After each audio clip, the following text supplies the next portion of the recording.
If you don't know me, my name's Daryl. Whoa, sorry about that. Sorry for leaving you all out here. There we go, that's better. Great to have you with us. Beautiful fall morning. Not really, typical fall morning, but it is great having you here. Listen to this, Proverbs 15:15 says, "For the discouraged, every day brings trouble, but for the happy heart, life is a continual feast." Come on, how's it going, everybody? Yeah, all right. I admit, it's a bit of a throwaway question in a setting like this. It's not like we're going to stop and wait for you all to give me an answer. But I think too often, right, we respond to that throwaway question with an equally meaningless answer. How you doing? Fine. Good. Good. How you doing? Fine. Good. Nice weather we're having. Despite the polar vortex that hit Toronto. Not really. It's not that I'm trying to tear down social courtesy or custom. I'm just saying how you doing deserves a better or at least a more honest answer, don't you think? Why? Why is that? Because according to the scriptures, a happy heart is good medicine. A cheerful mind works healing, but a broken spirit dries up the bones. Proverbs 17. I know, it's a bit of a throwaway text, isn't it? You just gloss over that. Yes, yes, happy heart, blah, blah, blah. Yes, yes. Turns out, folks, there are a number of scientific studies that actually seem to back up that claim. Did you know that studies show simple optimism, I'm talking about glass half full kind of stuff, is associated with improved physical health? Yeah, scientifically. Lower incidence of depression, mental illness, longer life, people, and greater happiness. Is that really hard to believe? Simple optimism. Maybe. Maybe it's a little hard to believe. I think most people want to be happy. Most people like to be happy. Most people spend their lives actually pursuing or defending happiness. Most of us want to be happy, and it's just that we're not. Because no matter how hard we try to view it otherwise, there that glass sits, half empty, right? Half empty, half full. Here's the thing. Study from 2010 confirmed what I think we all knew was true. It's not the glass or what's in it that matters, right? Yes, they've actually studied this. It's true. What participants were thinking about turned out to be a better predictor of their happiness than what they were actually doing. Has that ever happened to you?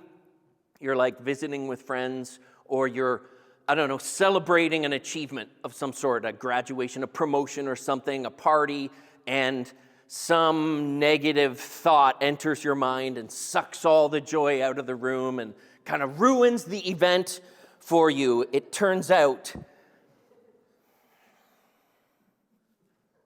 my favorite's Roy Kent for sure.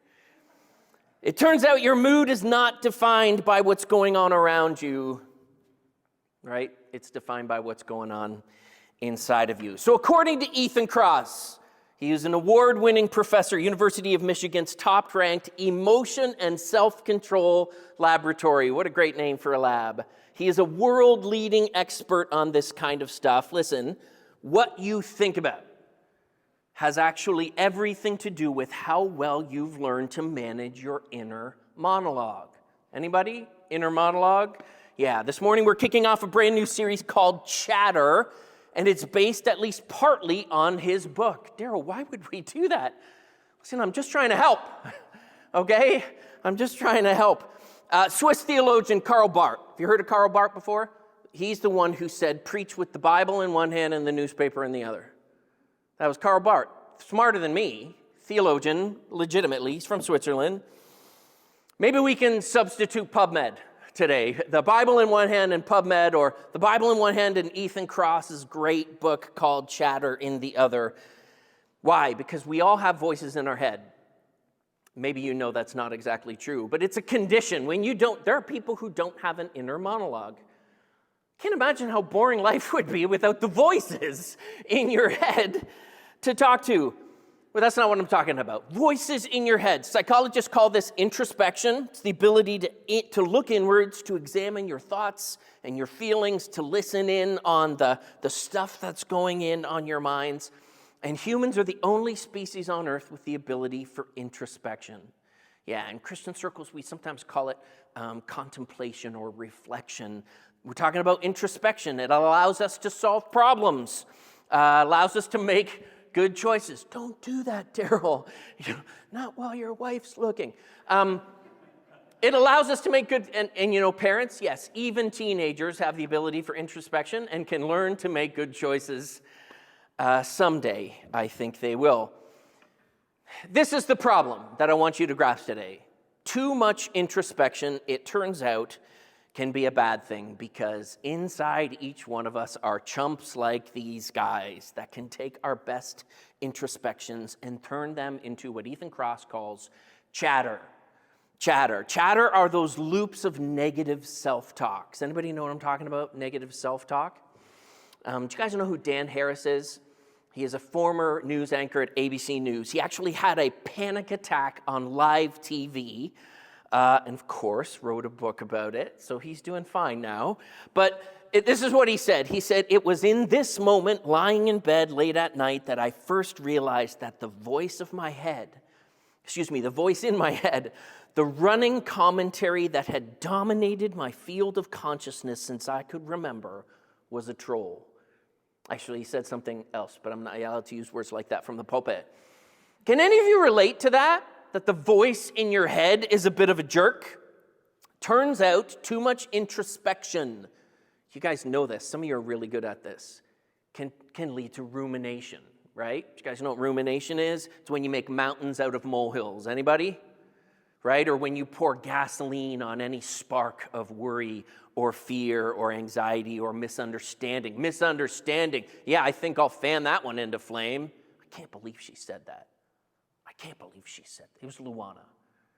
Yeah, inner monologue. Inner voice is a troll. This morning, my wife said, first thing out of her mouth, "Are you wearing that to church?" Yes, I am. That's a bad example of an inner troll. She was only looking out for my, thanks, coach. That kind of stuff is what Ethan Cross calls chatter when we talk to ourselves when we're facing something difficult. What we're looking for is the inner coach. Do you guys know who the inner coach is? That's right, Brian Stover. Yeah, Brian Stover right there leading his team to victory. That's who we're looking for. The inner coach is that voice in your head that gets you psyched up and helps you win and then celebrates us when we win. The problem comes instead of getting our inner coach, what do we get? Our inner critic, right? Yeah, and instead of getting psyched up, we get psyched out and we snatch defeat out of the jaws of victory or something like that. Yeah, folks, taming your inner troll, managing that inner voice is a universal human struggle. But what I want you to grasp today is that you are fearfully and wonderfully made. I don't want you to forget that. Our brains do come built with all the tools that we need to turn down the chatter. And of course, folks, the scriptures point us down pathways of peace. And there's all sorts of what I find absolutely fascinating science on this. And I know that some of you live in that world, whether you're just interested in psychology or human performance or behavioral science. Like, I love that kind of stuff. But maybe it's also because you have people in your life who just seem to always be battling their metaphorical demons, right? Depression or insecurity or fear or worry. And throughout this series, we are going to be talking about some of those things that are like the four horsemen of the inner world apocalypse, as it were. But what I really hope you'll get out of this series is maybe an eye, maybe just a better perspective to see or to grasp when there's evidence that seems to support the ancient wisdom that we have always had available to us in the scriptures. Don't worry. Teaching from the scriptures for this whole series, but we're also going to make some note of some of the fun and fascinating evidence. We're going to talk about some tools to help you learn to take charge of your inner monologue and become the person that God's created you to be. Sound good? Why does this matter? Because, of course, Thanksgiving weekend. Yep, thanks for noticing. Thanksgiving weekend. How's everybody doing? Yeah, you feeling thankful? Just a little hungry? Yeah, I'm feeling both, thankful and hungry. Let me just razzle-dazzle you with some fun evidence. You know, studies show that gratitude can lower your blood pressure. I could use that. I could use that. When you wake up and your wife starts criticizing you about your wearing, no, I'm kidding, Luana, I'm totally kidding. It can lower your blood pressure. Immune system function gets improved. It promotes happiness and well-being. This one blew my mind. Gratitude can spur acts of helpfulness. Yeah, it makes you a better human. You're actually more helpful to other people when you're grateful. Of course, it also spurs generosity and cooperation. Just how important is it that we figure gratitude out? Turns out, it's pretty important. Yeah, it's pretty important. According to Dr. R.A. Emmons from UC Davis, people are 25%. I don't know how they come up with these statistics, but I trust them because they're scientists. And I read it on the internet. People are 25% happier if they keep a gratitude journal. Do you guys know what a gratitude journal is?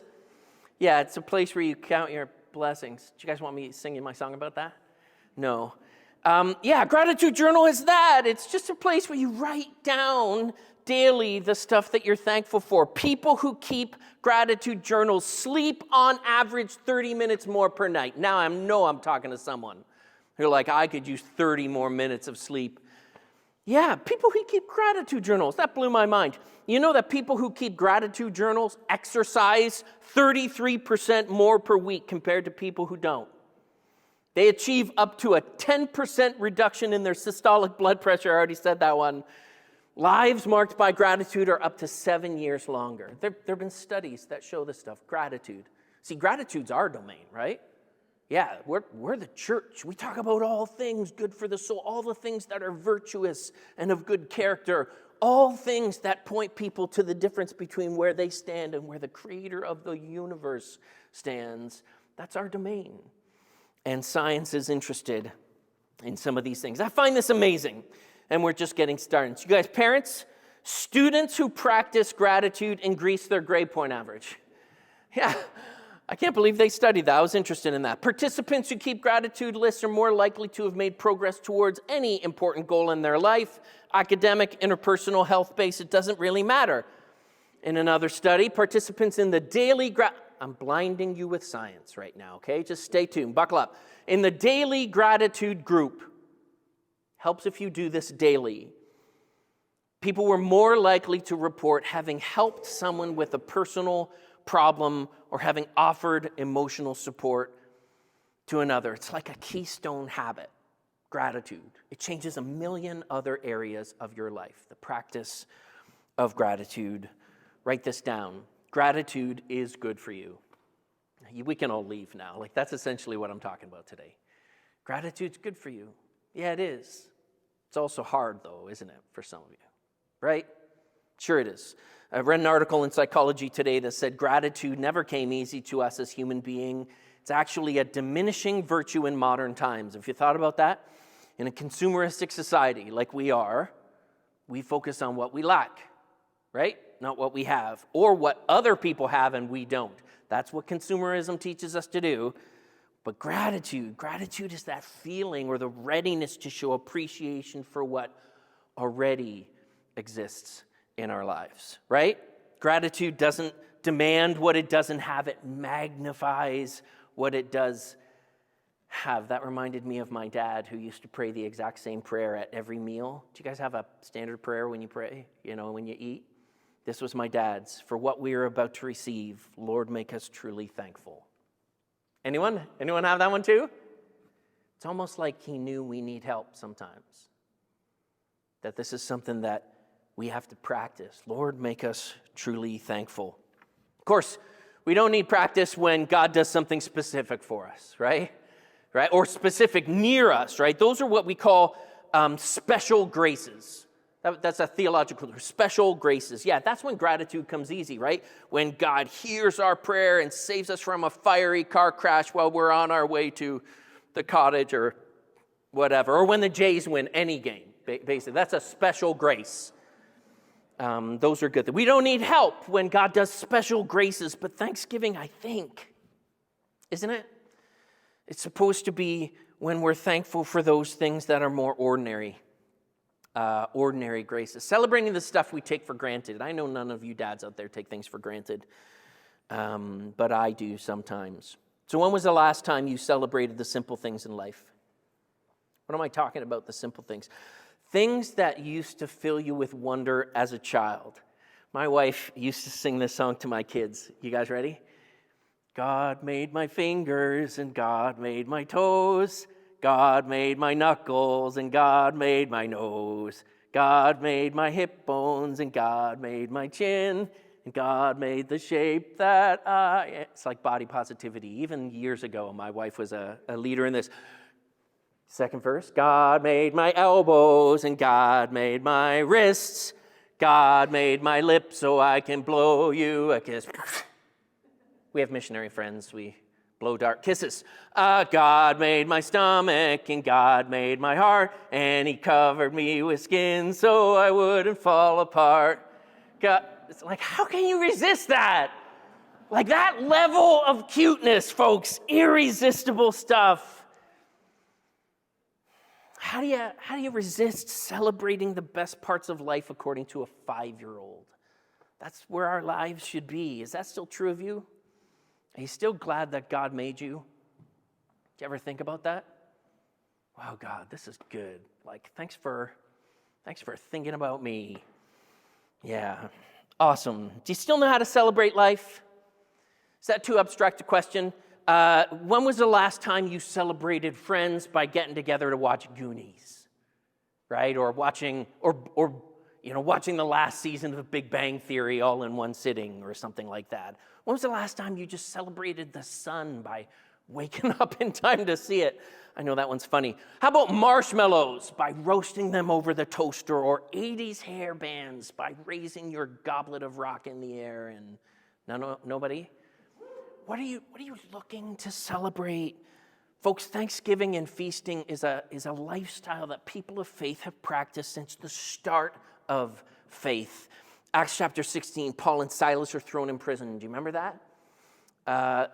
Obviously, they pray like a couple of extroverts, which is like really loudly, apparently. They start singing hymns to God. Do you guys remember that story? At the end, what happens? Their guards ask them, "What must I do to be saved?"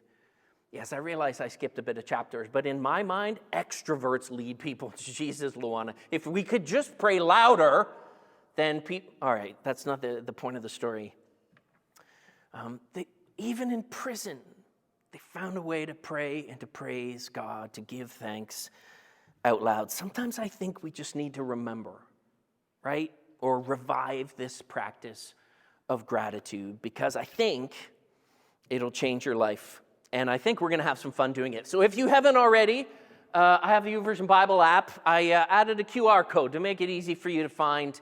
If you look at the events tab in the Bible app, you can follow along with my notes, some of the discussion questions.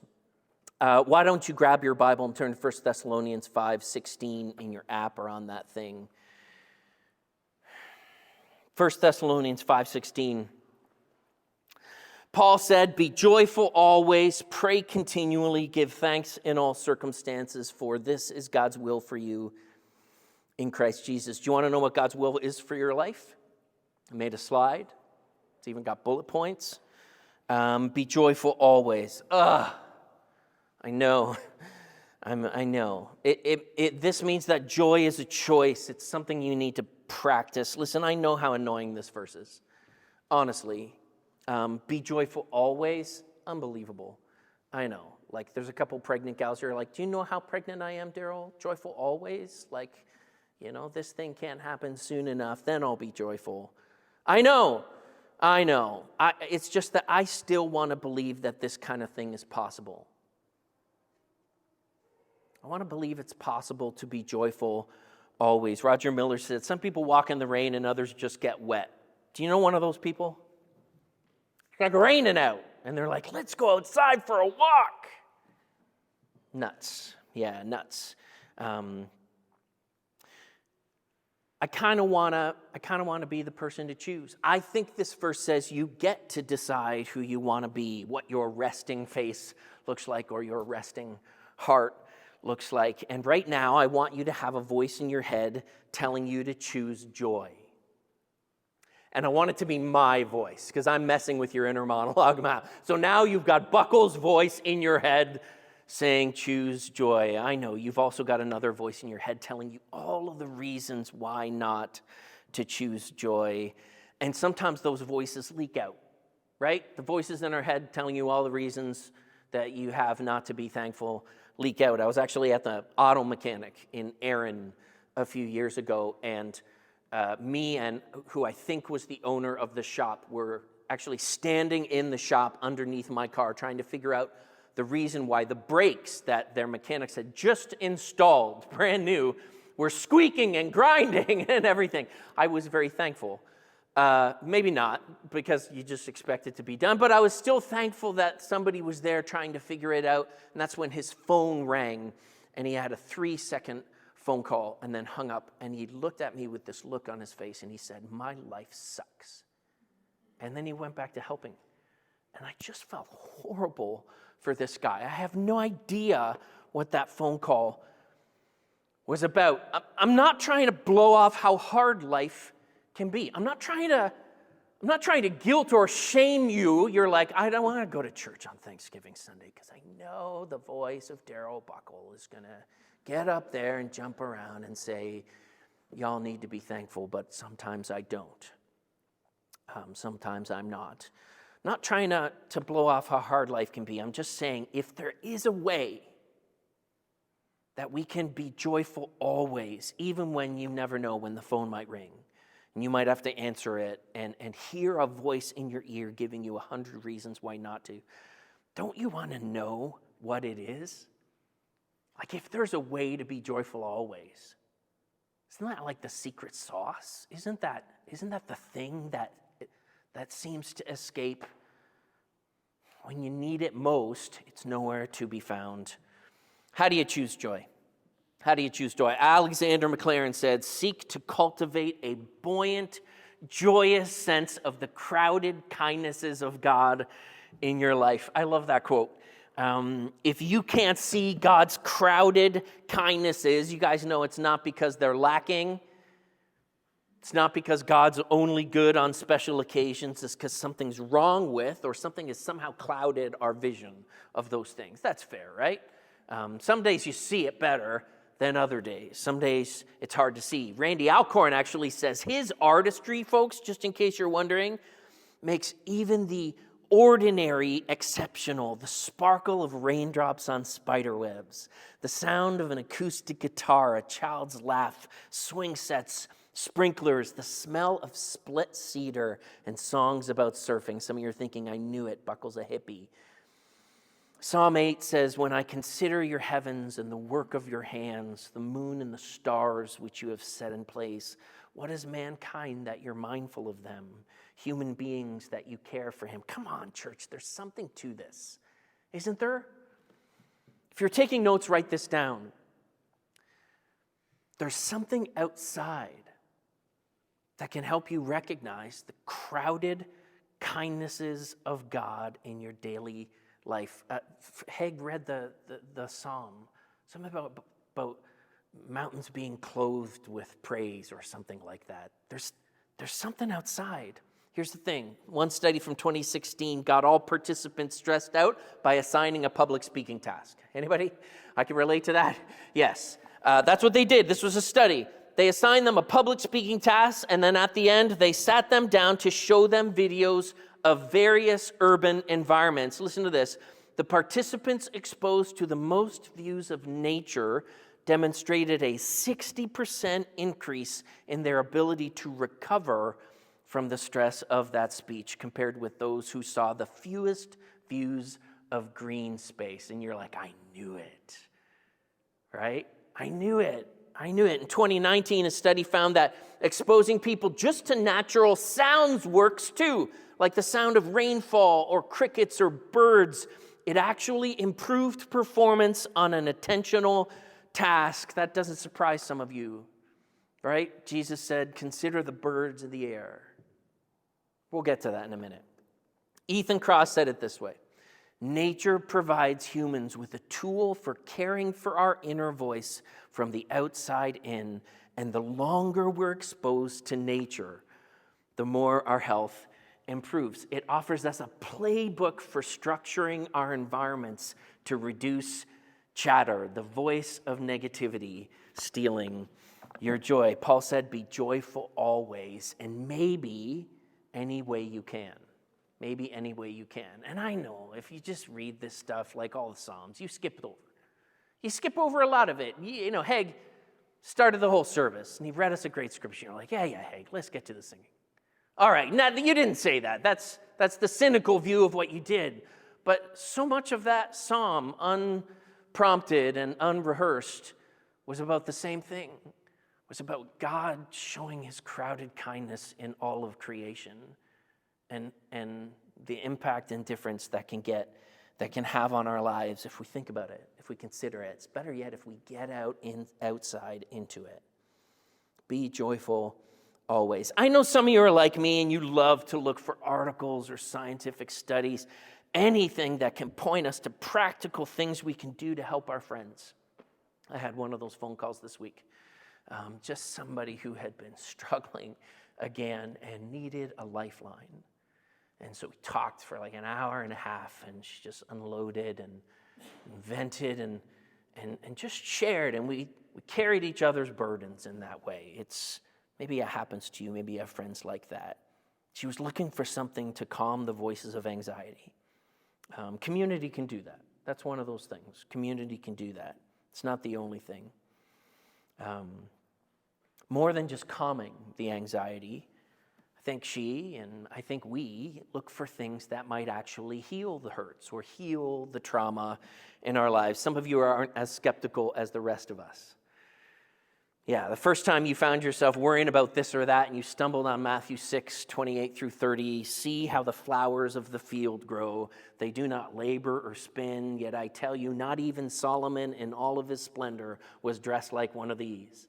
If that's how God clothes the grass of the fields, which is here today and tomorrow is thrown into the fire, will he not much more clothe you, O you of little? You're not so skeptical. You just went outside and went for a walk. You'd be like, yep, that's all I need to know. I'm going to go sit in the garden for a little bit. Some of us are a little bit maybe more skeptical, or maybe some of us are a little bit more daft like I am. No matter what you're going through, the world is full of the crowded kindnesses of God. Do you believe that's true? Birds and flowers and stars that all declare the glory of God. Some of you are just better at seeing it. Or maybe better at practicing what's always been right there in front of you in the scriptures, all those throwaway scriptures. It's just those hippy-dippy scriptures about, pretty things like flowers or whatever. The kindness of God crowds around us. Things like Little League, or trail running, or maple syrup, or fresh green beans out of the gardens, apple fritters from the market. Anybody? That's what I'm talking about. Artificial limbs. What about wheelchairs? What about synthetic insulin? Like unbelievable stuff. Comfy recliner. Maybe a couch to sleep on Sunday afternoons. Smell of leather upholstery, a dog's wagging tail. The world is full of the crowded kindness of God, and there are things that you can do to calm the voices that tell you otherwise. My guess is I'm speaking to someone here today, someone who needs to be reminded, maybe someone who's been wrestling with all the voices and negativity in their heads recently, voices trying to steal their joy. If that's you, maybe you just need to pull on your favorite hoodie and go for a walk this afternoon, or sit on your back porch under an umbrella and take in some of the crowded kindness of God and nature around you. Because Paul said, be joyful always. Some days it's hard. Be joyful always. Pray continually. Give thanks in all circumstances. Some of you are thinking, this is so hard. Give thanks in all circumstances? Like, that's hard. How is that even possible? How is that even fair? You ever thought that? Maybe you wonder if there isn't something of an injustice in this. What do you mean, give thanks in all circumstances? You don't know what I've been through. Buckle. I just don't want you to forget that gratitude isn't an expectation God imposes on you. Gratitude is a gift that God gives you, and it has the power to heal a lot of hurts. It actually has the power to heal you, not just in your heart and in your inner world, but heal you apparently physically too. In 2014, Craig Anderson launched the Berkeley Whitewater Rafting Study with the Sierra Club, of course. This is what they did. They took 24 veterans whitewater rafting. Many of them had been diagnosed with post-traumatic stress disorder from their time in Iraq and in Afghanistan. And before, during, and after the rafting trip, measures of stress hormone and immune function and dopamine regulators were taken. They tested participants for pro-inflammatory cytokines, proteins that tell the immune system to work harder and harder and harder. They measured levels of the stress hormone cortisol, which you may have heard of, which is thought to contribute to everything from inflammation to anxiety and even memory loss. They just took them whitewater rafting. Some of you are like, Daryl, I don't want to go whitewater rafting. But the results of the study were incredible. All of the participants showed positive physiological change. They didn't say, oh yeah, I feel better. Yeah, I'm having a good time. It wasn't that. Physiological changes as a result of this. Listen to this. I even read that when they got back and they had sorted out all of the resorts, there was a one-day conference hosted by Berkeley's Greater Good Science Center. I love that, the Greater Good Science Center. This is what they called the conference, the Art and Science of Awe. Come on, Christians, we know something about awe, don't we? Come on, this is our territory now. When I consider the heavens, the work of your hands, the sun, the moon, and the stars which you have set in place, when I consider that, suddenly I find myself thinking, what is man that you're mindful of us? Human beings that you care for them. There's just something about getting out into nature or beauty, something about wide open spaces where we expose ourselves to awe that just seems to help us see it better. That God's looking at little old us. God in his greatness in awe, but also in his goodness in our lives, in our little old lives. The unsearchable beauty of the cosmos and the latest pictures of the James Webb telescope. I love that stuff.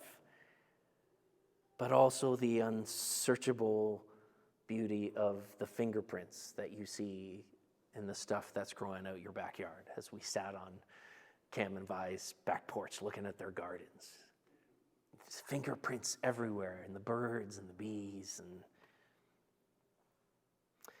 it has the power to calm the voices of stress or worry or fear or lack so you can better hear the voice of God reminding us you can trust him. You can. You can trust him because he hasn't for a moment, despite the vastness of everything out there, he hasn't for a moment taken his eyes off of you. I love that. I love that. No matter what you're going through, life is still filled with the crowded kindnesses of God. You have a lot of reasons to give thanks. You have a lot of reasons why you should think about or maybe practice letting gratitude shape the person that you are becoming. Because it will change your life.